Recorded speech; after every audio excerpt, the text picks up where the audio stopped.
ಎಡೆದೊರೆ ನಾಡು ರಾಯಚೂರು ಜಿಲ್ಲಾ ಉತ್ಸವ 2026 ಹಲವು ವರ್ಷಗಳ ನಂತರ ನೆರವೇರಿಸಿದ ಜಿಲ್ಲಾ ಉಸ್ತುವಾರಿ ಸಚಿವರಾದ ಡಾಕ್ಟರ್ ಶರಣಪ್ರಕಾಶ್ ಪಾಟೀಲ್ ಹಾಗೂ ರಾಯಚೂರು ಜಿಲ್ಲೆಯ ಶಾಸಕರು, ವಿಧಾನ ಪರಿಷತ್ ಸದಸ್ಯರಿಗೆ ಹಾಗೂ ರಾಯಚೂರು ಜಿಲ್ಲೆಯ ಅಧಿಕಾರಿಗಳು ಮತ್ತು ಸಿಬ್ಬಂದಿ ವರ್ಗದವರಿಗೆ ಹೃದಯಪೂರ್ವಕ ಧನ್ಯವಾದಗಳು.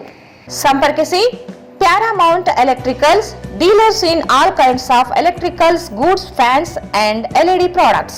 Near Mahavir Chowk, Loharwadi, MG Road, Raichur. Raichur's biggest jewel palace. All types of jewelries available in only KTB Jewel Palace. Visit KTB Jewel Palace, Udayanagar, Station Road, Raichur. Sri Raghavendra Tuppa, Sri Raghavendra Ghee,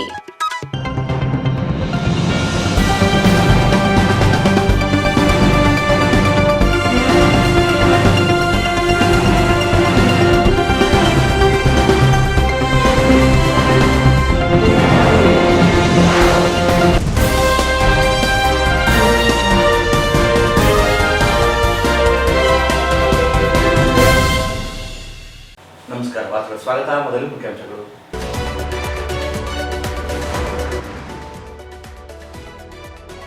ವಿಮಾನ ನಿಲ್ದಾಣ ಕಾಮಗಾರಿ ವೀಕ್ಷಿಸಿದ ನಂಜಯ್ಯನಮಠ, 1.5 ವರ್ಷದಲ್ಲಿ ಕಾಮಗಾರಿ ಪೂರ್ಣಗೊಳಿಸುವ ಭರವಸೆ.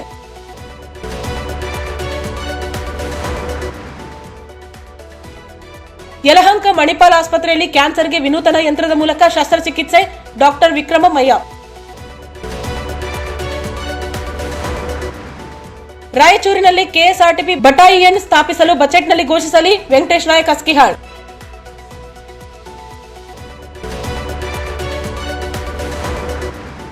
ಹತ್ತಿಗುಡ್ಡ ಗ್ರಾಮದಲ್ಲಿ ಜಾತ್ರಾ ಮಹೋತ್ಸವ. 2 ಕೆಎಸ್ಆರ್ಪಿ ಬಟಾಲಿಯನ್ ವತಿಯಿಂದ ಅಧಿಕಾರಿ ಸಿಬ್ಬಂದಿಗಳೊಂದಿಗೆ ರೂಟ್ ಮಾರ್ಚ್.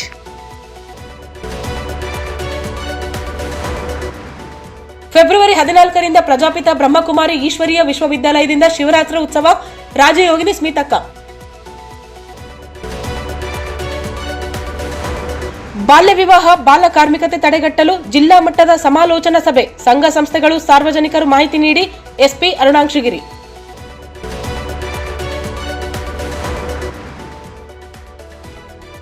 ಮತ್ತು ಮೈತ್ರಿಯ ನಾಯಕತ್ವದ ವ್ಯಕ್ತಿತ್ವ ಕಿರಿಯ ಸ್ವಯಂ ಸೇವಕರಿಗೆ ಮಾದರಿಯಾಗಲಿ, ಡಾಕ್ಟರ್ ಸುಗುಣ ಬಸವರಾಜ್.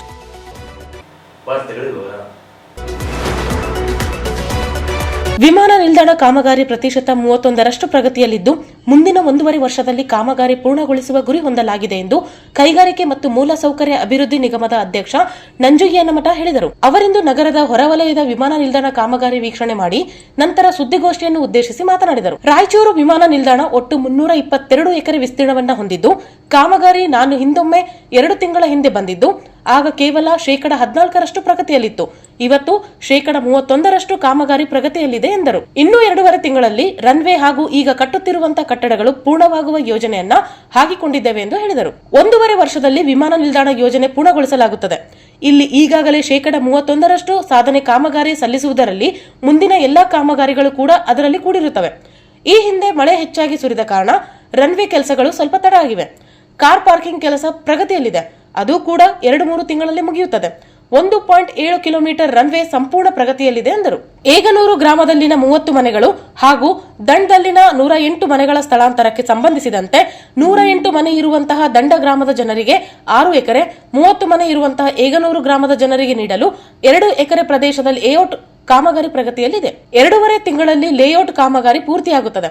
ಅವರನ್ನ ಸ್ಥಳಾಂತರ ಮಾಡುವುದಕ್ಕೆ ಕಾಮಗಾರಿ ಪೂರ್ತಿಗೊಳಿಸತಕ್ಕಂತಹ ಗುರಿ ಇಟ್ಟುಕೊಂಡಿದ್ದೇವೆ. ಮನೆ ನಿರ್ಮಾಣಕ್ಕೆ ಫಲಾನುಭವಿಯ ಖಾತೆಗೆ ನೇರ ಅನುದಾನ ಪಾವತಿಸಲು ಹಣಕಾಸಿನ ನೆರವು ಅವರ ಎಸ್ಟಿಮೇಟ್ ಪ್ರಕಾರ ಅದನ್ನು ಮುಗಿಸಲಾಗಿದೆ. ವಿಮಾನ ನಿಲ್ದಾಣದ ಯೋಜನಾ ವೆಚ್ಚ 219 ಕೋಟಿಯಾಗಿದ್ದು 185.89 ಕೋಟಿ ರೂಪಾಯಿ ಒಪ್ಪಂದ ವೆಚ್ಚ ಅಂದಾಜಿಸಲಾಗಿದೆ. ಕಾಮಗಾರಿಯ ಪ್ರಗತಿಯ ಆಧಾರದ ಮೇಲೆ ಅನುದಾನ ಹಂಚಿಕೆ ಮಾಡಲಾಗುತ್ತದೆ. ಕಾಮಗಾರಿ ಒಟ್ಟು ಪ್ರಗತಿ 31% ಪೂರ್ಣಗೊಂಡಿದೆ. ಬಾಕಿ ಇರುವ ಅನುದಾನ ಹಂತದಲ್ಲಿ ನೀಡಲಾಗುತ್ತಿದೆ. ಕಾಮಗಾರಿ ಪ್ರಗತಿಯ ಆಧಾರದ ಮೇಲೆ ಈಗ 32ರಿಂದ 33 ಕೋಟಿ ಬಿಡುಗಡೆ ಮಾಡಬೇಕು. ನಮ್ಮ ಅಧಿಕಾರಿಗಳಿಗೆ ತಿಳಿಸಿ ಹಣವನ್ನು ಬಿಡುಗಡೆ ಮಾಡುತ್ತೇವೆ ಎಂದರು. ವಿಮಾನ ನಿಲ್ದಾಣದಲ್ಲಿ ಸ್ಥಳೀಯರನ್ನ ಕೆಲಸಕ್ಕೆ ತೆಗೆದುಕೊಳ್ಳುವ ವಿಚಾರದಲ್ಲಿ ನನ್ನ ಸಮ್ಮತಿ ಇದ್ದು ಅದು ಸಿ ಗ್ರೂಪ್ ಇರಲಿ ಅಥವಾ ಡಿ ಗ್ರೂಪ್ ಇರಲಿ ತಾಂತ್ರಿಕ ವಿಷಯಗಳನ್ನು ಬಿಟ್ಟು ಸ್ಥಳೀಯರಿಗೆ ವಿಶೇಷವಾಗಿ ವಿಮಾನ ನಿಲ್ದಾಣಕ್ಕೆ ಜಾಗವನ್ನ ನೀಡಿ ಸಹಕಾರ ಮಾಡಿದಂತಹ ದಂಡ ಮತ್ತು ಏಗನೂರಿನ ಜನರಿಗೆ ಉದ್ಯೋಗದಲ್ಲಿ ಮೊದಲ ಪ್ರಾತಿನಿಧ್ಯ ನೀಡಬೇಕು ಎಂದು ಅದನ್ನ ಸರ್ಕಾರಕ್ಕೆ ಮನವಿ ಮಾಡಿಕೊಳ್ಳುವುದಾಗಿ ತಿಳಿಸಿದರು.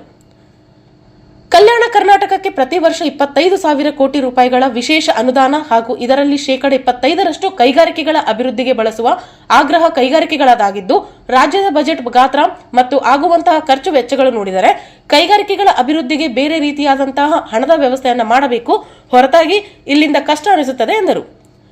ರಾಜ್ಯ ಬಜೆಟ್ 4 ಲಕ್ಷ ಕೋಟಿ ಆಗಬಹುದು. ಇದರಲ್ಲಿ 1.20 ಲಕ್ಷ ಕೋಟಿ ರೂಪಾಯಿ ನೌಕರ ವರ್ಗದ ಪೇಮೆಂಟ್ಗಳಾಗುತ್ತವೆ. ನಾವೇ ಸಾಮಾನ್ಯರಿಗಾಗಿ ಅನುಕೂಲ ಮಾಡಿಕೊಟ್ಟಿರತಕ್ಕಂತಹ ಗೃಹಲಕ್ಷ್ಮಿ ಯೋಜನೆ ಇರಬಹುದು. ಉಚಿತ ಬಸ್ಸಿನ ವ್ಯವಸ್ಥೆ, 10 ಕೆಜಿ ಅಕ್ಕಿನ ವ್ಯವಸ್ಥೆ, 200 ಯೂನಿಟ್ ಕರೆಂಟಿನ ವ್ಯವಸ್ಥೆ ಇರಬಹುದು. ಸ್ಟೈಫಂಡ್ ಇವಕ್ಕೆಲ್ಲ 60 ರಿಂದ 70 ಸಾವಿರ ಕೋಟಿ ಆಗುತ್ತದೆ. ಉಳಿಯುವುದರಲ್ಲಿ 25,000 ಕೋಟಿ ಕೊಡುವ ಬೇಡಿಕೆಗೆ ನಾನು ಉತ್ತರ ಕೊಡುವಂತಹ ಅಧಿಕಾರದಲ್ಲಿಯೂ ಇಲ್ಲ. ಇಲ್ಲಿನ ಸ್ಥಳೀಯ ಜನಪ್ರತಿನಿಧಿಗಳಾದ ಬೋಸರಾಜು, ಶಾಸಕರಾದ ಡಾಕ್ಟರ್ ಶಿವರಾಜ್ ಪಾಟೀಲರು ಸೇರಿ ಇತರರಿದ್ದಾರೆ. ಅವರೆಲ್ಲ ಸರ್ಕಾರಕ್ಕೆ ಒತ್ತಾಯ ಮಾಡಲಿ ಎಂದು ಹೇಳಿದರು. ಈಗಾಗಲೇ ರಾಜ್ಯದಲ್ಲಿ 4 ಏರ್ಪೋರ್ಟ್ಗಳ ಕಾರ್ಯ ಪ್ರಗತಿಯಲ್ಲಿದೆ. ರಾಯಚೂರು, ಬಿಜಾಪುರ, ಶಿವಮೊಗ್ಗ, ಹಾಸನ ಜಿಲ್ಲೆಯಲ್ಲಿ ಕಾಮಗಾರಿ ಪ್ರಾರಂಭಿಸಲಾಗಿದೆ. ಇದರಲ್ಲಿ ಬಿಜಾಪುರದಲ್ಲಿ ಕಾಮಗಾರಿ 99% ಮುಗಿದಿದೆ. ಆದರೆ ಹಿಂದಿನ ಬಿಜೆಪಿ ಸರ್ಕಾರದ ಪರಿಸರ ಪರವಾನಗಿ ತೆಗೆದುಕೊಳ್ಳದೇ ಇರುವುದರಿಂದ ಆ ಸರ್ಕಾರ ಮಾಡಿದ ತಪ್ಪಿನ ಕಾರಣ ಮಹಾರಾಷ್ಟ್ರದ ವ್ಯಕ್ತಿ ಹಾಗೂ ಒಬ್ಬ ಬಿಹಾರದ ವ್ಯಕ್ತಿ ಸುಪ್ರೀಂ ಕೋರ್ಟ್ ಅಲ್ಲಿ ಕಾಮಗಾರಿಗೆ ತಡೆಯಾಜ್ಞೆ ತಂದಿದ್ದರಿಂದ ಅದನ್ನು ಮಾಡುವುದಕ್ಕೆ ಅಸಾಧ್ಯ ಆಗಿದೆ. ಆದರೆ ಕಾಯ್ತಾ ಇದ್ದೀವಿ. ನಮ್ಮ ಕಾಮಗಾರಿ ಸಂಪೂರ್ಣ ಮುಗಿದಿದೆ. ಕೋರ್ಟ್ ಸ್ಟೇ ವಜಾಗೊಳಿಸಿದರೆ ನಾವು ನಮ್ಮ ಸಿವಿಲ್ ಇಮಿಟೇಷನ್ಗೆ ಸಂಬಂಧಪಟ್ಟಂತಹ ಅಧಿಕಾರಿಗಳನ್ನು ಕರೆಸಿ ಅದರ ಪರಿಶೀಲನೆಗೆ ಸರ್ಟಿಫಿಕೇಟ್ ಅನ್ನು ಕೊಡುತ್ತಾರೆ ಎಂದು ಹೇಳಿದರು. ಸದನದಲ್ಲಿ ರಾಜ್ಯದ ಅಭಿವೃದ್ಧಿ ಪರವಾದ ಚರ್ಚೆಗಳಾಗಬೇಕು. ಆದರೆ ಸದನದಲ್ಲಿ ಸಮಯ ವ್ಯರ್ಥವಾಗುತ್ತಿದೆ ಎಂದು ಸದನಗಳು ರಾಜ್ಯದ ಅಭಿವೃದ್ಧಿ ಮತ್ತು ಜನರ ಅಭಿವೃದ್ಧಿಗೆ ಸಂಬಂಧಪಟ್ಟ ವಿಚಾರಗಳನ್ನ ಮಾತನಾಡುವ ಪವಿತ್ರ ಸ್ಥಳವಾಗಿದ್ದು ಅಲ್ಲಿ ಕೆಸರು ಎರಚಾಡುವ ಕೆಲಸ ಆಗಬಾರದು. ಸಮಯ ವ್ಯರ್ಥ ಮಾಡಲಾಗುತ್ತಿದೆ, ಅದಾಗಬಾರದು ಎಂದು ಹೇಳಿದರು. ನಾನು ಉತ್ತರ ಕೊಡುವಂಥ ಅಧಿಕಾರದಲ್ಲಿಯೂ ಇಲ್ಲ. ಭಾಳ ಅಂದರೆ ಅವರು ಇಲ್ಲಿ ಸ್ಥಳೀಯ ನಮ್ಮ ಬೋಸರಾಜರು, ನಮ್ಮ ಸಚಿವರಿದ್ದಾರೆ, ಸ್ಥಳೀಯ ನಮ್ಮ ಡಾಕ್ಟರ್ ಎಲ್ಲೆಲ್ಲಿ ಇರ್ತಾರೆ, ಅವರೆಲ್ಲ ಸರ್ಕಾರದ ಏರ್ಪೋರ್ಟ್ಗಳು ಕಾರ್ಯ ಪ್ರಗತಿಯಲ್ಲಿ. ರಾಯಚೂರು, ಬಿಜಾಪುರದಲ್ಲಿ ಕಾಮಗಾರಿ 99% ಮುಗಿದಿದೆ. ಆದರೆ ಹಿಂದೆ ಒಂದು ಸರ್ಕಾರ ಎನ್ವಿರಾನ್ಮೆಂಟ್ ಪರ್ಮಿಷನ್ ತಗೊಳ್ಳದೆ ಇರತಕ್ಕಂತಹ ಒಂದು ತಪ್ಪಿನ ಕಾರಣ ಇವತ್ತಿಗೂ ಒಬ್ಬ ಮಹಾರಾಷ್ಟ್ರದ ವ್ಯಕ್ತಿ, ಒಬ್ಬ ಬಿಹಾರದ ವ್ಯಕ್ತಿ ಸುಪ್ರೀಂ ಕೋರ್ಟ್ನಲ್ಲಿ ಕಾಮಗಾರಿಗೆ ಸ್ಟೇ ತಂದದ್ದರಿಂದ ಅದನ್ನು ಆಪರೇಷನ್ ಈಗಲೂ ನಾವು ಮಾಡೋದಕ್ಕೆ ಅಸಾಧ್ಯ ಆಗಿದೆ. ಆದರೆ ಕಾಯ್ತಾ ಇದ್ದೀವಿ. ನಮ್ಮ ಕಾಮಗಾರಿ ಸಂಪೂರ್ಣ ಮುಗಿದಿದೆ. ನಾಳೆನೇ ಕೋರ್ಟ್ ಸ್ಟೇ ವೇಕೆಂಟ್ ಮಾಡಿದರೆ ನಾವು ನಮ್ಮ ಸಿವಿಲ್ ಇಮಿಟೇಷನ್ ಸಂಬಂಧಪಟ್ಟಂಥ ಅಧಿಕಾರಿಗಳನ್ನು ಕರೆಸಿ ಅದರ ಪರಿಶೀಲನೆ ಸರ್ಟಿಫಿಕೇಟನ್ನು ಕೊಡ್ತಾರೆ, ಫಿಟ್ನೆಸ್ ಸರ್ಟಿಫಿಕೇಟ್, ಅದನ್ನು ಮಾಡುವಂಥದ್ದು. ಎರಡನೇದು ನಮ್ಮ ಶಿವಮೊಗ್ಗದಲ್ಲಿ ಈಗಾಗಲೇ ಯೋಜನೆ ಕಂಪ್ಲೀಟ್ ಆಗಿದ್ದು, ಶಿವಮೊಗ್ಗದಿಂದ ಬೆಂಗಳೂರು, ಶಿವಮೊಗ್ಗದಿಂದ ತಿರುಪತಿ, ಶಿವಮೊಗ್ಗದಿಂದ ಹೈದರಾಬಾದ್, ಶಿವಮೊಗ್ಗದಿಂದ ಗೋವಾ ಈಗ ವಿಮಾನ ಸಂಚಾರ ಇದೆ ನಡೆದಿದೆ. ಅಲ್ಲಿ ಇನ್ನೂ ನೈಟ್ ಲ್ಯಾಂಡಿಂಗ್ ಯೋಜನೆ ಕಾರ್ಯ ಪ್ರಗತಿಯಲ್ಲಿದೆ, ಹೊರತಾಗಿ ಕಂಪ್ಲೀಟ್ ಆಗಿದೆ. ಅದಕ್ಕೆ ಬೇಕಾಗಿರ್ತಕ್ಕಂಥ ಲೈಟಿಂಗ್ ಅರೇಂಜ್ಮೆಂಟ್ ಆಗಿದೆ. ಈಗ ರಸ್ತೆ ರನ್ವೇ ಮಾಡ್ತಾ ಇದೆ, ಅಂದರೆ ಲ್ಯಾಂಡಿಂಗಿಗೆ ಬೇಕಾದಂಥ ಲೈನ್ ರಸ್ತೆ ಅದು ಇನ್ನು ಕಾರ್ಯ ಪ್ರಗತಿಯಲ್ಲಿದೆ. 6 ತಿಂಗಳ ನಂತರ ನೈಟ್ ಲ್ಯಾಂಡಿಂಗ್ ವ್ಯವಸ್ಥೆ ಆಗಿದೆ. ಹಾಸನದಲ್ಲಿ ಕಾರ್ಯ ಪ್ರಗತಿಯಲ್ಲಿದ್ದು ಸ್ವಲ್ಪ ಈ ಅಕ್ವಿಜಿಷನ್ ಇನ್ನೊಂದು ಮತ್ತು 416191 ನೋಟಿಫಿಕೇಶನ್ ಇರೋದ್ರಿಂದ ಈಗ ಸುಮಾರು 40-45% ಪ್ರಗತಿ ನಾವು ಜಾಗೆಯನ್ನು ಹುಡುಕ್ತಾ ಇದ್ದೀವಿ. ಈಗ 36 ಎಕರೆ ಅಷ್ಟೇ ಸಿಗ್ತದೆ. 10 ಎಕರೆ ಟೂರಿಸಮ್ನವರಿಗೆ ಕೇಳಿದ್ದೀವಿ. ಅವ್ರು ಕೊಟ್ಟ ತಕ್ಷಣ ಅಲ್ಲಿ ಕೂಡ ದೊಡ್ಡ ಪ್ರಮಾಣದ ಹೆಲಿಕಾಪ್ಟರ್ ಲ್ಯಾಂಡಿಂಗ್. ಈ ಸಂದರ್ಭದಲ್ಲಿ ರಾಜು ಮನ್ನಿಕೇರಿ, ಗುತ್ತಿಗೆದಾರ ವೆಂಕಟೇಶ್, ರಾಜು, ಕಾರ್ಯಪಾಲ ಅಭಿಯಂತರ ಮಹೇಶ್ ಸೇರಿದಂತೆ ಅನೇಕರು ಉಪಸ್ಥಿತರಿದ್ದರು. ಈ ಮುಂಚೆ ವಿಮಾನ ನಿಲ್ದಾಣ ಕಾಮಗಾರಿ ಪ್ರಗತಿ ಕುರಿತು ಅಧಿಕಾರಿಗಳೊಂದಿಗೆ ಸಮಾಲೋಚಿಸಿದರು. ಕ್ಯಾನ್ಸರ್ ರೋಗಕ್ಕೆ ಚಿಕಿತ್ಸೆ ಮತ್ತು ಗುಣಮಟ್ಟದ ಹೊಸ ತಂತ್ರಜ್ಞಾನ ಅಳವಡಿಕೆಯೊಂದಿಗೆ ಬೆಂಗಳೂರಿನ ಯಲಹಂಕ ಮಣಿಪಾಲ್ ಆಸ್ಪತ್ರೆಗೆ ಹೊಸದೊಂದು ಆಸ್ಪತ್ರೆ ಸೇವೆ ಒದಗಿಸಲು ಸಿದ್ಧವಾಗಿದೆ ಎಂದು ಆಸ್ಪತ್ರೆಯ ರೇಡಿಯೇಷನ್ ಆಂಕಾಲಜಿ ಪ್ರಮುಖ ಸಲಹೆಗಾರ ಡಾಕ್ಟರ್ ವಿಕ್ರಮಯ್ಯ ಹೇಳಿದರು. ಅವರಿಂದು ಮಾಧ್ಯಮಗೋಷ್ಠಿ ಉದ್ದೇಶಿಸಿ ಮಾತನಾಡಿ, ಮಣಿಪಾಲ್ ಆಸ್ಪತ್ರೆಯಿಂದ ಯಲಹಂಕದಲ್ಲಿ ಪ್ರಾರಂಭಿಸಲಾಗಿರುವ ಆಸ್ಪತ್ರೆಯಲ್ಲಿ ದೇಶದಲ್ಲಿಯೇ ಮೊದಲ ಬಾರಿಗೆ ಎಲೆಕ್ಟಾ ಇವು ಡಿಜಿಟಲ್ ಲಿನಿಯರ್ ಆಕ್ಸಿಲೇಟರ್ ಯಂತ್ರೋಪಕರಣವನ್ನು ಅಳವಡಿಸಲಾಗಿದೆ. ಕೃತಿಕ ಬುದ್ಧಿಮತ್ತೆ ಎಐ ಮೂಲಕ 5 ವಿಶೇಷ ಚಿಕಿತ್ಸೆ ಒದಗಿಸುವ ಮೂಲಕ ನಿಖರ ಹಾಗೂ ಗುಣಮಟ್ಟ ಸೇವೆ ರೋಗಿಗೆ ತಲುಪಿಸಲಾಗುತ್ತದೆ. ಕ್ಯಾನ್ಸರ್ ಪೀಡಿತ ಅಂಗಗಳಿಗೆ ಹಾನಿಯಾಗದಂತೆ ವೈದ್ಯರ ತಂಡವಾಗಿ ಕಾರ್ಯನಿರ್ವಹಿಸಿ ಗುಣಮಟ್ಟದ ಸೇವೆ ಒದಗಿಸಲಿದೆ ಎಂದರು. ಯಾವುದೇ ಅಡ್ಡ ಪರಿಣಾಮಗಳಿಲ್ಲದೆ ಕೀಮೋಥೆರಪಿಯಿಂದ ಆಗುವ ದೇಹದ ಹಾನಿಯನ್ನ ಸಹ ತಡೆಯಲಾಗುತ್ತದೆ. ಕಾಂಪ್ರಿಹೆನ್ಸಿವ್ ಕ್ಯಾನ್ಸರ್ ಕೇರ್ ಸೆಟಪ್ ಇದೆ. ಇದರಲ್ಲಿ ಎಲ್ಲ ಸ್ಪೆಷಾಲಿಟೀಸ್ ಇದಾವೆ, ಕಾರ್ಡಿಯಾಲಜಿ, ನ್ಯೂರಾಲಜಿ, ನ್ಯೂರೋಸರ್ಜರಿ ಎಲ್ಲ ಇದೆ. ಬಟ್ ಆನ್ಕೋ ಅಂದ್ರೆ ಕ್ಯಾನ್ಸರ್ ರಿಲೇಟೆಡ್ ತಜ್ಞರಿಗೆ ಇದು ತುಂಬಾ ಇಂಪಾರ್ಟೆಂಟ್ ಜಾಗ. ಇದರಲ್ಲಿ ನಾವು radiation oncology, medical oncology, surgical oncology, nuclear medicine ಎಲ್ಲ ತತ್ವಗಳು ಒಂದೇ ರೂಫಲ್ಲಿ ಇದೆ. ನಾವು ಏನ್ ಪಾಲಿಸಿ ಫಾಲೋ ಮಾಡ್ತೀವಿ ಅಂದ್ರೆ ಈ ಹಾಸ್ಪಿಟಲ್ ಅಲ್ಲಿ ಮಲ್ಟಿ ಡಿಸಿಪ್ಲಿನರಿ ಟೀಮ್ ಅಪ್ರೋಚ್ ಅಂತ. ಮುಂದಿನ ಹಳೆ ಕಾಲದಲ್ಲಿ ಏನಾಗ್ತಿತ್ತು, ಕ್ಯಾನ್ಸರ್ ಬಂತ ಮುಗೀತು, ಏನು ಮಾಡಕ್ಕಾಗಲ್ಲ ಅಂತ ಬಿಡ್ತಾ ಇದ್ರು. ಇವಾಗ ಕ್ಯಾನ್ಸರ್ ಯಾರಿಗಾದ್ರೂ ಬಂದ್ರೆ ಅದನ್ನ ನಾವು ಕ್ಯೂರ್ ಮಾಡಿಸ್ಬಿಟ್ಟು ಅದನ್ನ ಸರಿಪಡಿಸೋದಂತ ನೋಡ್ತೀವಿ.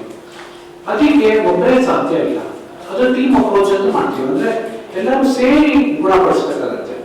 ಅಂದ್ರೆ ಸರ್ಜನ್ ಅವ್ರು ಸರ್ಜರಿ ಮಾಡ್ತಾರೆ, ಮೆಡಿಕಲ್ ಆನ್ಕಾಲಜಿಸ್ಟ್ ಕೀಮೋಥೆರಪಿ ಕೊಡ್ತಾರೆ, ಇಮ್ಯುನೋಥೆರಪಿ ಕೊಡ್ತಾರೆ, ಆಮೇಲೆ ರೇಡಿಯೇಷನ್ ಆನ್ಕಾಲಜಿಸ್ಟ್ ರೇಡಿಯೇಷನ್ ಕೊಡ್ತಾರೆ. ಅದ್ರ ಮುಂಚೆ ಪೆಥಾಲಜಿಸ್ಟ್ ಮತ್ತೆ ನ್ಯೂಕ್ಲಿಯರ್ ಮೆಡಿಸಿನ್ ಮತ್ತೆ ರೇಡಿಯಾಲಜಿಸ್ಟ್ ಎಲ್ಲ ಸೇರಿ ಆ ಡಯಾಗ್ನೋಸಿಸ್ ಮಾಡ್ತಾರೆ. ಡಯಾಗ್ನೋಸಿಸ್ ಅಂದ್ರೆ ಆ ಕ್ಯಾನ್ಸರ್ ಯಾವ ತರ ಕ್ಯಾನ್ಸರ್, ಅದಕ್ಕೆ ಹೆಂಗ್ ಟ್ರೀಟ್ಮೆಂಟ್ ಕೊಡಬೇಕು ಅಂತ ನಾವೆಲ್ಲ ಟೀಮ್ ಅಲ್ಲಿ ಕುತ್ಕೊಂಡು ಡಿಸೈಡ್ ಮಾಡಿ ಪೇಷಂಟ್ ಅನ್ನ ಇಂಡಿವಿಜುವಲ್ ಆಗಿ, ಅಂದ್ರೆ ಎಲ್ಲ ಪೇಷಂಟ್ ಒಂದೇ ತರ ಇಲ್ಲ. ಸೊ ಎಲ್ಲ ಪೇಷಂಟಿಗೆ ಈಚ್ ಅಂಡ್ ಎವ್ರಿ ಪೇಷಂಟಿಗೆ ಯಾವ ತರ ಟ್ರೀಟ್ಮೆಂಟ್ ಕೊಡಬೇಕು ಅಂತ ನಾವು ಡಿಸೈಡ್ ಮಾಡಿಬಿಟ್ಟು ಆ ತರ ಟ್ರೀಟ್ಮೆಂಟ್ ನಾವು ಪೇಷಂಟಿಗೆ ಕೊಡ್ತೀವಿ. ಸೊ ಇದರಿಂದ ಏನಾಗುತ್ತೆ, ಕ್ಯೂರ್ ಅಂದ್ರೆ ಅವ್ರಿಗೆ ಗುಣಪಡಿಸೋದು ಸಾಧ್ಯತೆ ತುಂಬಾ ಜಾಸ್ತಿ ಇರುತ್ತೆ. ಅಂಡ್ ಸೈಡ್ ಎಫೆಕ್ಟ್ಸ್ ಅಂದ್ರೆ ಇವಾಗ ಕ್ಯಾನ್ಸರ್ ರಿಲೇಟೆಡ್ ಇಂದ ಏನೇನು ಬೇರೆ ಸೈಡ್ ಎಫೆಕ್ಟ್ ಅದು ತುಂಬಾ ಕಡಿಮೆ ಇರುತ್ತೆ. ಇದರಿಂದ ನಮ್ಮ ಭಾಷೆಯಲ್ಲಿ ನಾವು ಏನ್ ಹೇಳ್ತೀವಿ, ಕ್ವಾಲಿಟಿ ಆಫ್ ಲೈಫ್ ಅಂದ್ರೆ ಅವ್ರದ್ದು ಮುಂದೆ ಕ್ಯಾನ್ಸರ್ ಎಲ್ಲ ಗುಣಪಡಿಸಾದ್ಮೇಲೆ ಅವರಿಗೆ ಎಷ್ಟು ಲಾಭ ಆಗುತ್ತೆ ಅದ್ರ ಬಗ್ಗೆ ಎಲ್ಲ ನಾವು ಯೋಚನೆ ಮಾಡ್ತೀವಿ.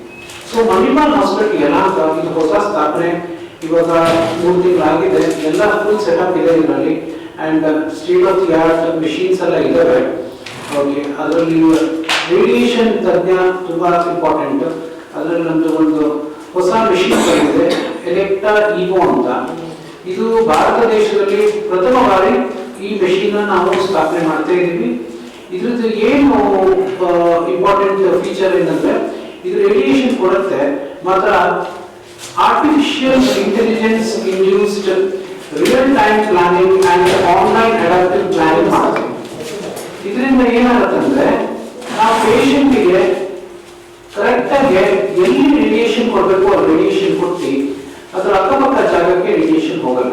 ಇದರಿಂದ ಸೈಡ್ ಎಫೆಕ್ಟ್ಸ್ ತುಂಬಾ ಕಡಿಮೆ, ಗುಣಪಡಿಸೋ ಸಾಧ್ಯತೆ ತುಂಬಾ ಜಾಸ್ತಿ ಆಗುತ್ತೆ.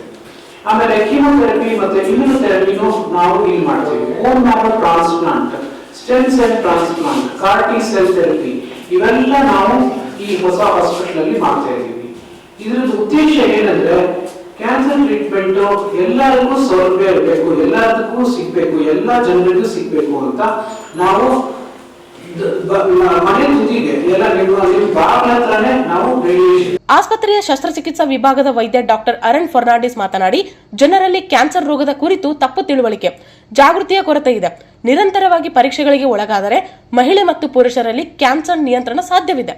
ಸುಧಾರಿತ ತಂತ್ರಜ್ಞಾನ ಮತ್ತು ಮಾನವೀಯ ಕಾಳಜಿಯೊಂದಿಗೆ ಯಲಹಂಕ ಆಸ್ಪತ್ರೆ ಕ್ಯಾನ್ಸರ್ ಪೀಡಿತರಿಗೆ ಗುಣಾತ್ಮಕ ಚಿಕಿತ್ಸೆ ಒದಗಿಸಲು ರೋಬೋಟಿಕ್ ಆಂಕೋ ಸರ್ಜರಿಗಳನ್ನು ನಿಖರತೆಯೊಂದಿಗೆ ನಿರ್ವಹಿಸಲಿದೆ. ಈ ಮೊದಲು ಕ್ಯಾನ್ಸರ್ಗೆ ನೀಡಲಾಗುತ್ತಿದ್ದ ಶಸ್ತ್ರಚಿಕಿತ್ಸಾ ವ್ಯವಸ್ಥೆಯಲ್ಲಿ ಅಮೂಲಾಗ್ರ ಬದಲಾವಣೆಗಳಾಗಿದ್ದು, ಹೊಸ ತಂತ್ರಜ್ಞಾನ ಆವಿಷ್ಕಾರಗಳನ್ನು ಬಳಸಿ ಕಡಿಮೆ ಸಮಯದಲ್ಲಿ ಗುಣಮುಖವಾಗುವ ಅವಕಾಶಗಳನ್ನು ತೆರೆದಿದೆ. ಜೀವನ ಶೈಲಿ ನಿರ್ಲಕ್ಷ್ಯದಿಂದ ರೋಗ ಸಕಾಲಕ್ಕೆ ಚಿಕಿತ್ಸೆ ಪಡೆಯದೆ ಜೀವಹಾನಿಗೆ ಗುರಿಯಾಗುವ ಸಾಧ್ಯತೆಗಳು ಹೆಚ್ಚಿವೆ. ಜನರಲ್ಲಿ ಜಾಗೃತಿಯಿಂದ ಮಾತ್ರ ಕ್ಯಾನ್ಸರ್ ಹರಡದಂತೆ ತಡೆಯುವ ಅವಕಾಶಗಳಿವೆ. ಮಹಿಳೆಯರು ಮತ್ತು ಪುರುಷರು ಸಕಾಲದಲ್ಲಿ ಪರೀಕ್ಷೆಗೆ ಒಳಬೇಕಿದೆ ಎಂದರು. ಯಲಹಂಕದಲ್ಲಿ ನಾನೊಬ್ಬ ಶಸ್ತ್ರಚಿಕಿತ್ಸೆ ಅಂದರೆ ಸರ್ಜಿಕಲ್ ಆಂಕಾಲಜಿಸ್ಟ್. ನಾವಿವತ್ತು ಬಂದಿದ್ದು ಉದ್ದೇಶ 3 ಭಾಗದಲ್ಲಿ ನಾನು ಹೇಳ್ತೇನೆ. ಫಸ್ಟ್ ಇರೋದು ಅವೇರ್ನೆಸ್, ಸೆಕೆಂಡ್ ಇರೋದು ಆಕ್ಸೆಸಿಬಿಲಿಟಿ, ಮೂರನೇದಿರೋದು ಜನರಿಗೆ ತಿಳುವಳಿಕೆ, ಅರ್ಲಿ ಡಿಟೆಕ್ಷನ್ ಬಗ್ಗೆ. ಜನರಲ್ಲಿ ತುಂಬಾ ಮೂಢನಂಬಿಕೆಗಳಿರ್ತವೆ. ಕ್ಯಾನ್ಸರ್ ಸರ್ಜನ್ ಹತ್ರ ಹೋದ್ರೆ ಬಾಯಿ ಕ್ಯಾನ್ಸರ್ ಇತ್ತು ಅಂತ ಹೇಳಿದ್ರೆ ಪೂರ್ತಿ ಭಾಗ ತೆಗೆದ್ಬಿಡ್ತಾರೆ, ಬಾಯಿ ಡಿಸ್ಕಾರ್ಪೇಷನ್ ಮಾಡಿಬಿಡ್ತಾರೆ, ಮೂಳೆ ತೆಗೆದ್ಬಿಡ್ತಾರೆ.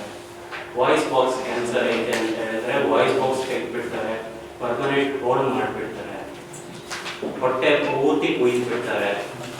ಮೋಷನ್ ಬ್ಯಾಗ್ ಕರಳು ಕ್ಯಾನ್ಸರ್ ಇತ್ತು ಅಂತ ಹೇಳಿದ್ರೆ ಮೋಷನ್ ಬ್ಯಾಗ್ ಹೊರಗೆ ತಂದ್ಬಿಡ್ತಾರೆ.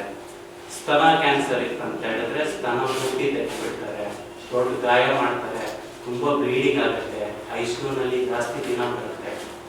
ಈ ಮೂಢನಂಬಿಕೆಗಳಿಂದ ಕ್ಯಾನ್ಸರ್ ಡಯಾಗ್ನೋಸಿಸ್ ಆಯ್ತು ಅಂತ ಹೇಳಿದ್ರೆ ಜನರು ಏನ್ ಅನ್ಕೊಂಡಿದ್ದಾರೆ ಅಂತ ಹೇಳಿದ್ರೆ ನಮ್ದು ಡೆತ್ ಸರ್ಟಿಫಿಕೇಟೇ ಕೊಟ್ಬಿಟ್ಟಿದ್ದಾರೆ, ಅದರಲ್ಲಿ ಒಂದು ಡೇಟ್ ಮಾತ್ರ ಹಾಕಿಲ್ಲ.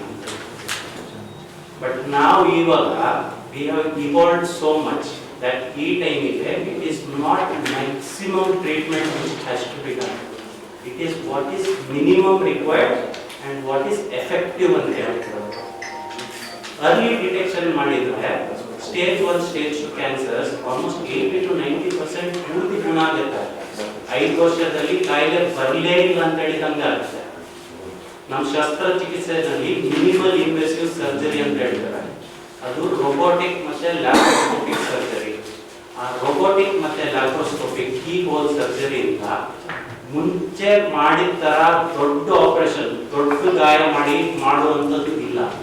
ಈಗ ಸಣ್ಣ ಪುಟ್ಟ ಕೀ ಹೋಲ್ ಆಪರೇಷನ್ಸ್ ಮಾಡಿ ಅದೇ ಭಾಗ ಆ ಟೈಪ್ ಇದೆ ಟ್ರೀಟ್ಮೆಂಟು, ಕಮ್ಮಿ ಬ್ಲಡ್ ಲಾಸು, ಬೇಗ ರಿಕವರಿ, ಪೇಷಂಟ್ ಬೇಗ ಡಿಸ್ಚಾರ್ಜ್ ಆಗ್ತಾರೆ.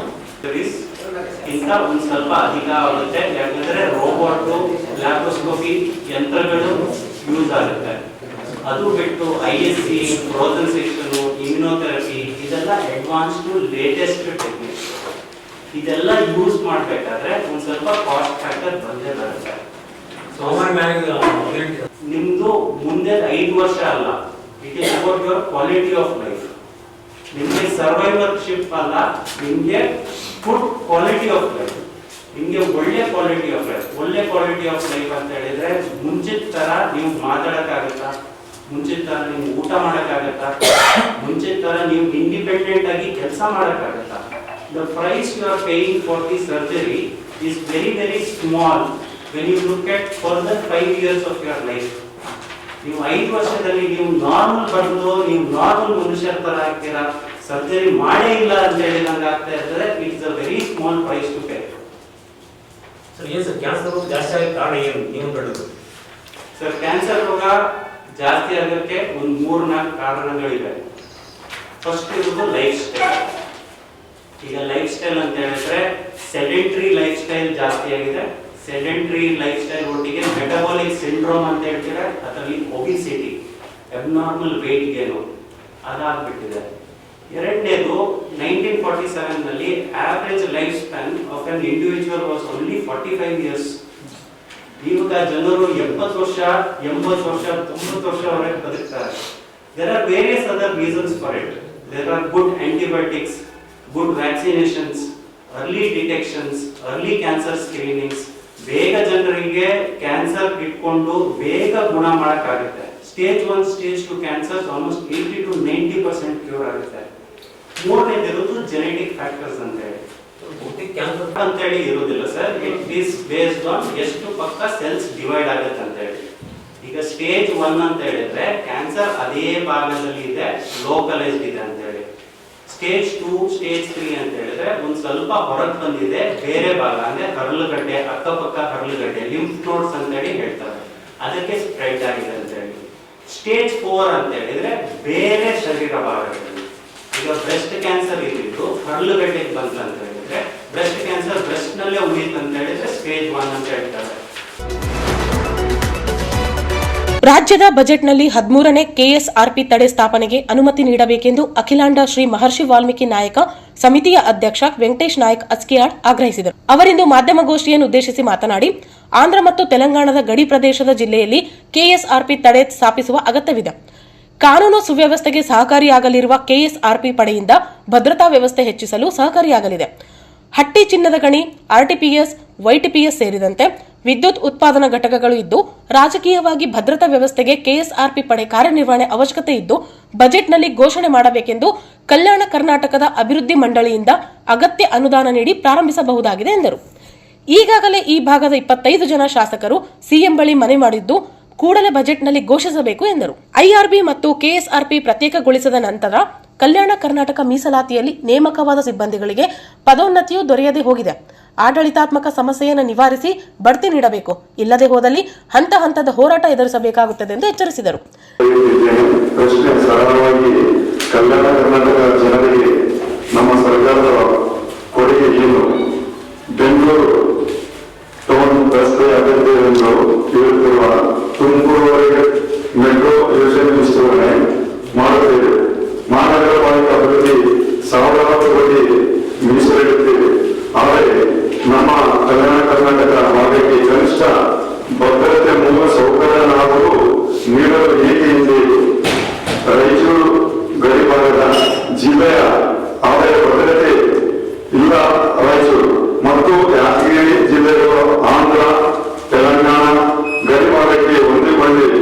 ಇಲ್ಲಿ ಕಾನೂನು ಸುವ್ಯವಸ್ಥೆ, ವಿವಿಯಾಗಿ ಭದ್ರತೆ, ರಾಜಕೀಯ ಸಮಾವೇಶಗಳು, ಸಾಹಿತ್ಯ ಸಮ್ಮೇಳನಗಳು, ಧಾರ್ಮಿಕ ಜಾತ್ರೆಗಳು, ರಾಯಚೂರು ಹಾಗೂ ಹಟ್ಟಿ ಚಿನ್ನದಗಣಿ, ಶಕ್ತಿನಗರ ಶಬ್ದೋತ್ಪಾದನೆ ಕೇಂದ್ರ ಉದ್ದೇಶದಂತೆ ರಾಯಚೂರು ವಿಮಾನ ನಿಲ್ದಾಣ ಹೀಗಾಗಿ ಮುಂತಾದ ಸ್ಥಳಗಳು ಮತ್ತು ಸಂದರ್ಭಗಳಲ್ಲಿ ಕೆಎಸ್ಆರ್ಪಿ ಪಡೆ ಅನಿವಾರ್ಯ. ಹಾಗೂ ಟೌನ್ ಅವಧಿಯ ಗೊಂದಲೆ, ಕೋವಿಡ್ ಕಾಲದ ನೇತ್ರಣೆ, ಆರ್ಸಿಬಿ, ಕಾಪುರದ, ಬಳ್ಳಾರಿ, ಗಲ್ಬೆ ಇಂತಹ ಸಂಕಷ್ಟ ಸಂದರ್ಭಗಳಲ್ಲಿ ದೂರದ ಕಲಬುರಗಿ ಕೆಎಸ್ಆರ್ಪಿ ಅಥವಾ ಮುನಿರಾಬಾದ್ನಿಂದ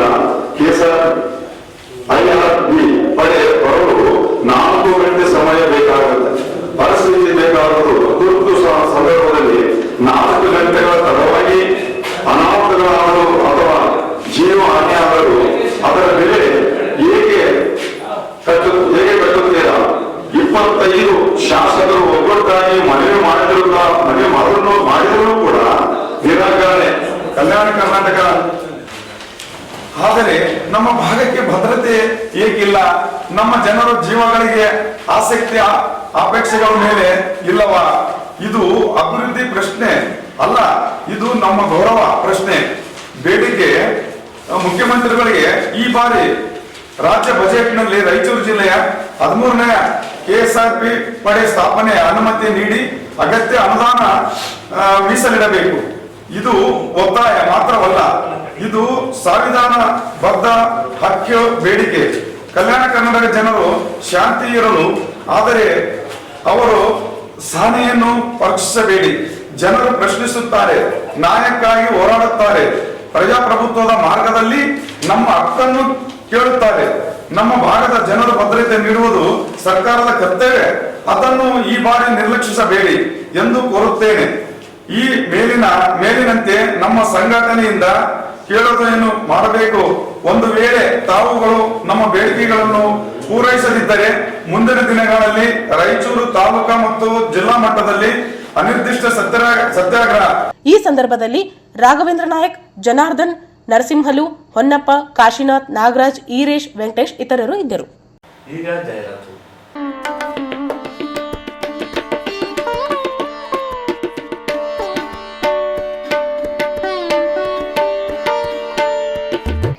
ಎಡೆದೊರೆ ನಾಡು ರಾಯಚೂರು ಜಿಲ್ಲಾ ಉತ್ಸವ 2026 ಹಲವು ವರ್ಷಗಳ ನಂತರ ನೆರವೇರಿಸಿದ ಜಿಲ್ಲಾ ಉಸ್ತುವಾರಿ ಸಚಿವರಾದ ಡಾಕ್ಟರ್ ಶರಣಪ್ರಕಾಶ್ ಪಾಟೀಲ್ ಹಾಗೂ ರಾಯಚೂರು ಜಿಲ್ಲೆಯ ಶಾಸಕರು, ವಿಧಾನ ಪರಿಷತ್ ಸದಸ್ಯರಿಗೆ ಹಾಗೂ ರಾಯಚೂರು ಜಿಲ್ಲೆಯ ಅಧಿಕಾರಿಗಳು ಮತ್ತು ಸಿಬ್ಬಂದಿ ವರ್ಗದವರಿಗೆ ಹೃದಯಪೂರ್ವಕ ಧನ್ಯವಾದಗಳು.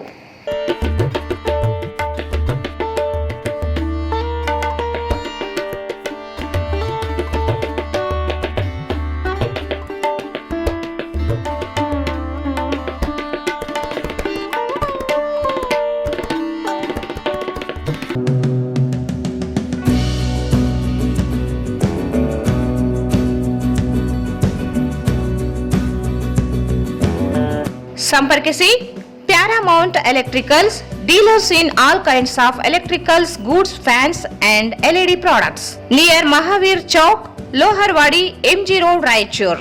Mobile 8861382770. Raichur's biggest jewel palace. All types of jewelries available in only KTB Jewel Palace. 916 Allmark Gold Jewelries available. ವಿಶೇಷವಾಗಿ ಬಂಗಾರದ ಆಭರಣಗಳಾದ ನಮ್ಮಲ್ಲಿ ಫ್ಯಾನ್ಸಿ ಇಯರಿಂಗ್ಸ್, ಫ್ಯಾನ್ಸಿ ನೆಕ್ಲೆಸ್, ಮಾಂಗಲ್ಯ ಮತ್ತು ಬಳೆಗಳು, ಇನ್ನು ಅನೇಕ ತರಹದ ಆಭರಣಗಳು ದೊರೆಯುತ್ತವೆ. ಬೆಳ್ಳಿಯ ಆಭರಣಗಳಾದ ಕಾಲುಂಗುರ, ಕಾಲುಗೆಜೆ, ಬೆಳ್ಳಿಯ ಪೂಜಾ ಐಟಮ್ಸ್, ವಿವಿಧ ರೀತಿಯ ಆರ್ಟಿಕಲ್ಸ್ ದೊರೆಯುತ್ತವೆ. ರಾಯಚೂರಿನಲ್ಲಿ ಮೊಟ್ಟ ಮೊದಲ ಬಾರಿಗೆ ಯುವಕರಿಗಾಗಿಯೇ ಬ್ರಾಸ್ಲೆಟ್ಸ್, ಚೈನ್ಸ್, ಉಂಗುರಗಳು, ಇನ್ನು ಅನೇಕ ರೀತಿಯ ಡಿಸೈನ್ಸ್ ಆಭರಣಗಳು ದೊರೆಯುತ್ತವೆ.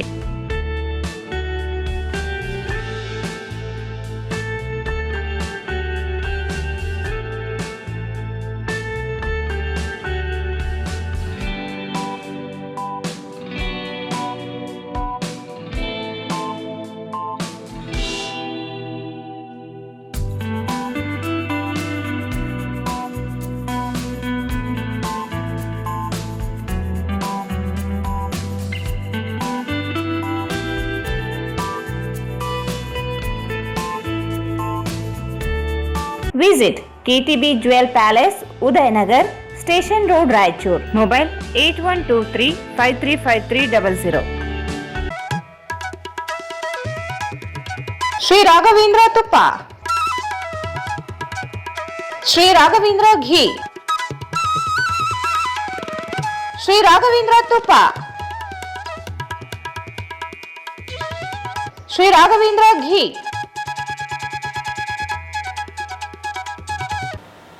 ಮತ್ತೊಮ್ಮೆ ವಾರ್ತೆಗಳಿಗೆ ಸ್ವಾಗತ.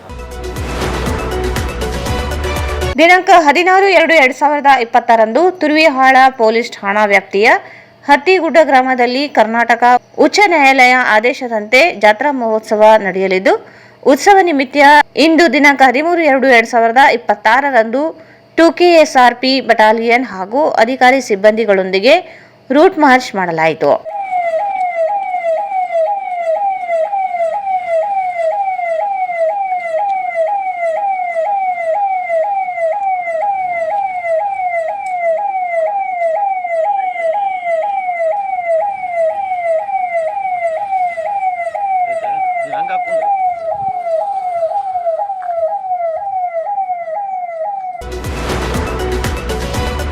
ಮಹಾಶಿವರಾತ್ರಿ ಅಂಗವಾಗಿ ಪ್ರಜಾಪಿತ ಬ್ರಹ್ಮಕುಮಾರಿಯ ವಿಶ್ವವಿದ್ಯಾಲಯದಿಂದ ಫೆಬ್ರವರಿ 14ರಿಂದ 16ರವರೆಗೆ ವಿಶೇಷ ಕಾರ್ಯಕ್ರಮಗಳನ್ನು ಪ್ರತಿ ವರ್ಷದಂತೆ ಈ ವರ್ಷವೂ ಆಯೋಜಿಸಲಾಗಿದೆ ಎಂದು ಸಂಚಾಲಕಿ ರಾಜಯೋಗಿನಿ ಸ್ಮಿತಕ್ಕ ಹೇಳಿದರು.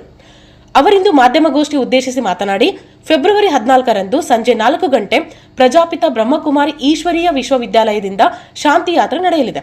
ಅಂಬೇಡ್ಕರ್ ವೃತ್ತ, ತೀನ್ ಕಂದಿಲ್, ಮಹಾವೀರ್ ವೃತ್ತ, ಚಂದ್ರಮೌಳೇಶ್ವರ ವೃತ್ತದಿಂದ ವಾಲ್ಕಟ್ ಮೈದಾನಕ್ಕೆ ಆಗಮಿಸಲಿದೆ. ನಂತರ 12 ಜ್ಯೋತಿರ್ಲಿಂಗಗಳ ಪ್ರದರ್ಶನ, ಸಹಸ್ರಲಿಂಗಗಳ ದರ್ಶನ, ಚಿತ್ರ ಪ್ರದರ್ಶನ, ಶಿವಾನುಭವ ಮಂಟಪ, ಶಿವನೊಂದಿಗೆ ಸೆಲ್ಫಿ ಪಾಯಿಂಟ್ ವ್ಯವಸ್ಥೆ ಮಾಡಲಾಗಿದೆ ಎಂದರು. ನಂತರ ಶಿವರಾತ್ರಿ ಉಪವಾಸ ಜಾಗರಣೆ ರಹಸ್ಯ ಕುರಿತು ಉಪನ್ಯಾಸ ಕಾರ್ಯಕ್ರಮ ನಡೆಯಲಿದೆ ಎಂದರು.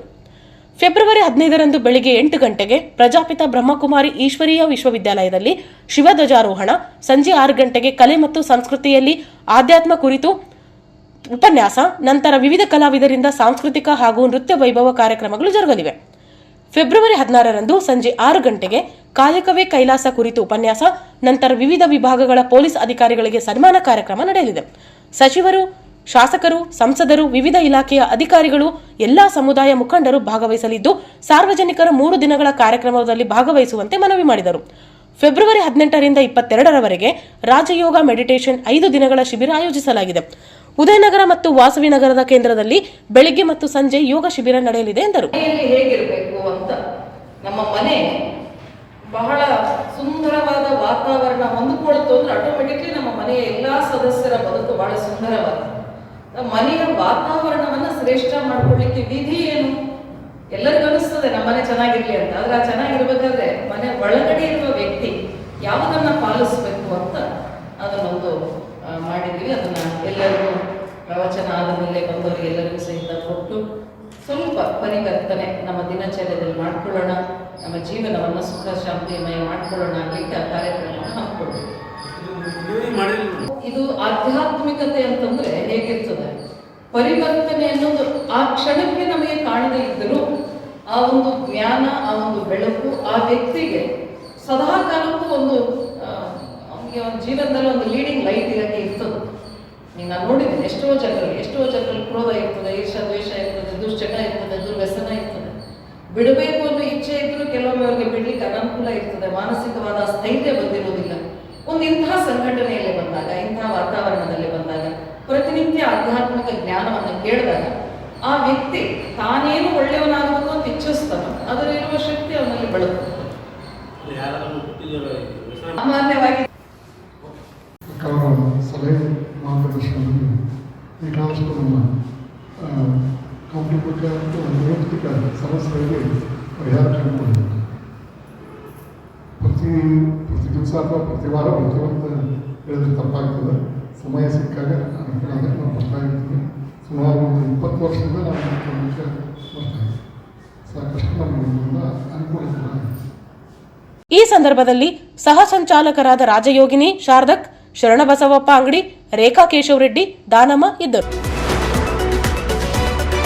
ಜಿಲ್ಲೆಯಲ್ಲಿ ನಿರಂತರವಾಗಿ ಬಾಲ್ಯ ವಿವಾಹಗಳು ಹೆಚ್ಚುತ್ತಿದ್ದು, ಪೊಲೀಸ್ ಇಲಾಖೆಯ ಜೊತೆಗೆ ಸಂಘ ಸಂಸ್ಥೆಗಳ ಸಹಕಾರ ಇದ್ದಾಗ ಮಾತ್ರ ಬಾಲ್ಯ ವಿವಾಹವನ್ನು ತಡೆಗಟ್ಟಲು ಸಾಧ್ಯವಾಗುತ್ತದೆ ಎಂದು ಜಿಲ್ಲಾ ಪೊಲೀಸ್ ವರಿಷ್ಠಾಧಿಕಾರಿ ಅರುಣಾಂಶಗಿರಿ ಹೇಳಿದರು.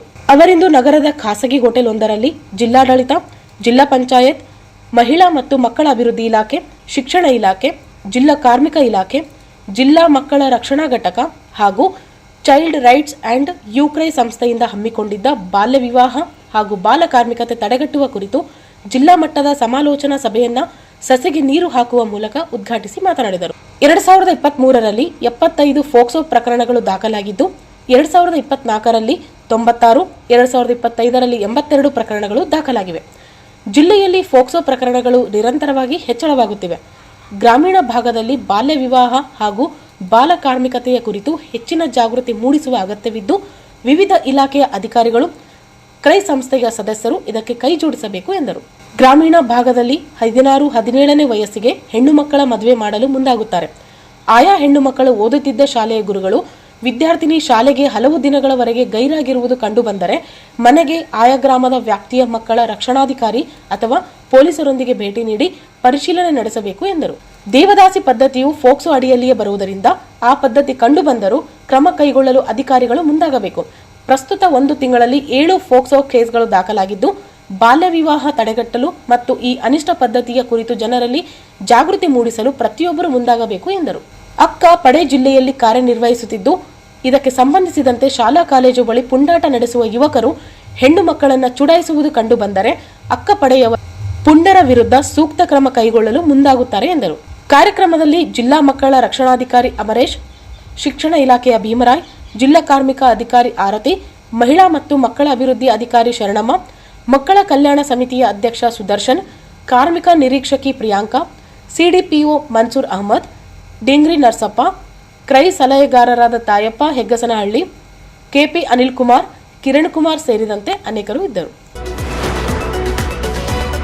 ಕ್ರಿಯಾಶೀಲ ಸ್ವಭಾವ, ಸೇವಾ ಮನೋಭಾವ, ಉನ್ನತವಾದದನ್ನು ಸಾಧಿಸುವ ಛಲ, ಸಮಾಜದಲ್ಲಿ ಗುರುತಿಸಿಕೊಳ್ಳುವ ತುಡಿತ, ಸಾಂಘಿಕವಾಗಿ ಕಾರ್ಯನಿರ್ವಹಿಸುವ ಕ್ಷಮತೆ, ಮುಂದಾಳತ್ವ ವಹಿಸುವ ಆಸಕ್ತಿ ಮುಂತಾದ ಧನಾತ್ಮಕ ಮತ್ತು ಗುಣಾತ್ಮಕ ಮನೋಭಾವಗಳನ್ನು ಹೊಂದಿರುವವರಿಗೆ ರಾಷ್ಟ್ರೀಯ ಸೇವಾ ಯೋಜನೆಯು ಅತ್ಯಂತ ಸೂಕ್ತ ಕಾರ್ಯಕ್ರಮವಾಗಿದೆ ಎಂದು ಸರ್ಕಾರಿ ಪ್ರಥಮ ದರ್ಜೆ ಮಹಿಳಾ ಕಾಲೇಜಿನ ಪ್ರಾಂಶುಪಾಲ ಡಾಕ್ಟರ್ ಸುಗುಣ ಬಸವರಾಜ್ ಹೇಳಿದರು.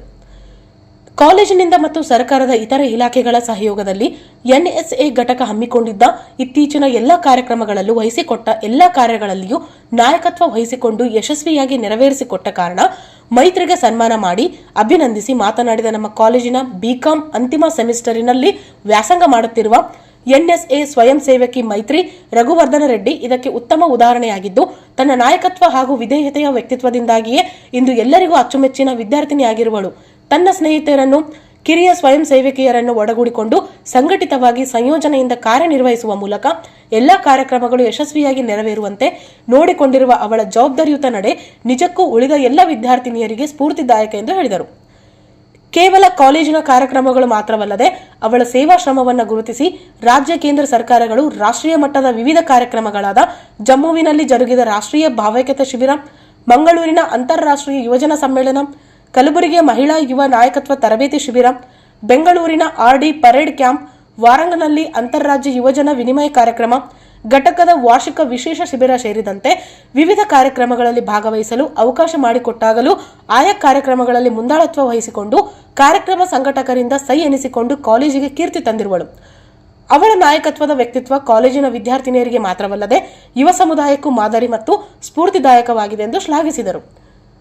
ಮೈತ್ರಿಯ ಭವಿಷ್ಯದ ಉನ್ನತ ವ್ಯಾಸಂಗ ಮತ್ತು ಸಮಾಜ ಹಾಗೂ ರಾಷ್ಟ್ರ ಸೇವೆಯ ಪ್ರಯತ್ನಗಳು ಯಶಸ್ವಿದಾಯಕವಾಗಿ ಕೈಗೂಡಲಿ ಎಂದು ಹಾರೈಸಿದ ಅವರು ಇತರರಿಗೂ ಸೂಕ್ತ ಮಾರ್ಗದರ್ಶನ ಮಾಡುವಂತೆ ಸಲಹೆ ನೀಡಿದರು. ಕಾಲೇಜಿನ ರಾಷ್ಟ್ರೀಯ ಸೇವಾ ಯೋಜನೆ ಕಾರ್ಯಕ್ರಮ ಅಧಿಕಾರಿ ಡಾಕ್ಟರ್ ಸಂತೋಷ್ ಕುಮಾರ್ ರೇವೂರ್, ಪ್ರಾಧ್ಯಾಪಕರು ಹಾಗೂ ವಿದ್ಯಾರ್ಥಿನಿಯರು ಉಪಸ್ಥಿತರಿದ್ದರು.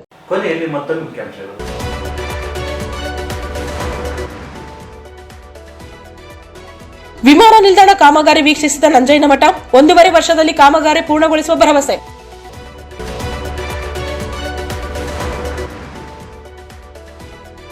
ಯಲಹಂಕ ಮಣಿಪಾಲ್ ಆಸ್ಪತ್ರೆಯಲ್ಲಿ ಕ್ಯಾನ್ಸರ್ಗೆ ವಿನೂತನ ಯಂತ್ರದ ಮೂಲಕ ಶಸ್ತ್ರಚಿಕಿತ್ಸೆ, ಡಾಕ್ಟರ್ ವಿಕ್ರಮಯ್ಯ. ರಾಯಚೂರಿನಲ್ಲಿ ಕೆಎಸ್ಆರ್ಟಿಪಿ ಬಟಾಲಿಯನ್ ಸ್ಥಾಪಿಸಲು ಬಜೆಟ್ನಲ್ಲಿ ಘೋಷಿಸಲಿ, ವೆಂಕಟೇಶ್ ನಾಯಕ್ ಅಸ್ಕಿಹಾಳ್.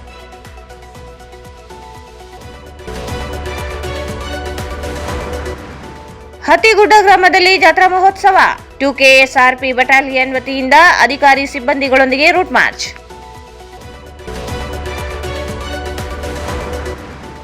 ಫೆಬ್ರವರಿ 14ರಿಂದ ಪ್ರಜಾಪಿತ ಬ್ರಹ್ಮಕುಮಾರಿ ಈಶ್ವರೀಯ ವಿಶ್ವವಿದ್ಯಾಲಯದಿಂದ ಶಿವರಾತ್ರಿ ಉತ್ಸವ, ರಾಜಯೋಗಿನಿ ಸ್ಮಿತಕ್ಕ.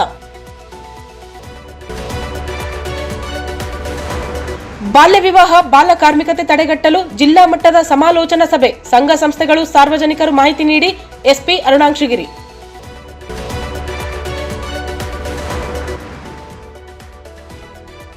ಮತ್ತು ಮೈತ್ರಿಯ ನಾಯಕತ್ವದ ವ್ಯಕ್ತಿತ್ವ ಕಿರಿಯ ಸ್ವಯಂ ಸೇವಕರಿಗೆ ಮಾದರಿಯಾಗಲಿ, doctor ಸುಗಡ Basavaraj.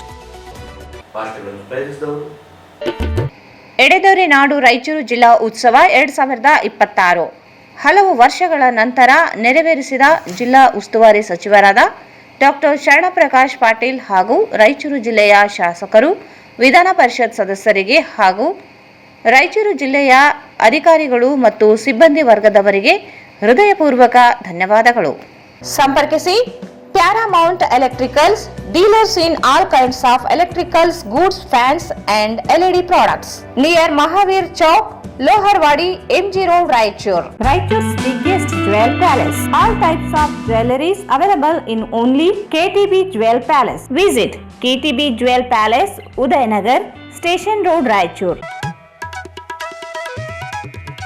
Sri Raghavendra Tuppa, Sri Raghavendra Ghee.